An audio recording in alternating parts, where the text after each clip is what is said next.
Hello everybody, it's Tina from Tina's Messy Crafty Life. How are you today? I hope you're good. Guess what day it is? It's day 11 of 25 Days of Christmas with Sabrina and the Mismatch Crafter. Let's see.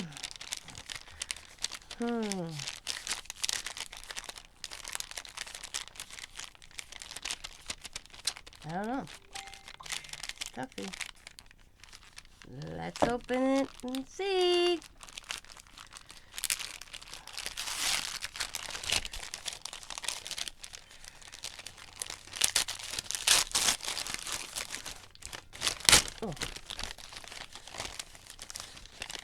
Oh, look at it's the little barn Merry Christmas snow globe. That's cute. It says Merry Christmas. Got that little barn. Oh, that'll look cute in my kitchen. I think Diamond bought me one of these. But, you know, more than one is always good. So I'll have one in one room and one in the other. Because, see, Diamond found me the plates with the truck. So she picked up the snow globe for me the other day. I just recently got it.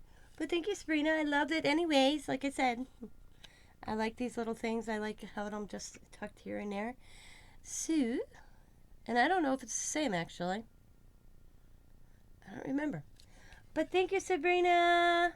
That is the 11 Days of Christmas, everybody. It's the little farm in the snow globe. I might doctor them up because wouldn't it look a little bit more real if, like, you put little snowflakes? I like doctoring stuff up. I call it doctoring up. So, there you go, everybody. Thank you. This is day 11. As always, be happy, be kind, be safe, be funny, be crafty, and bye for now.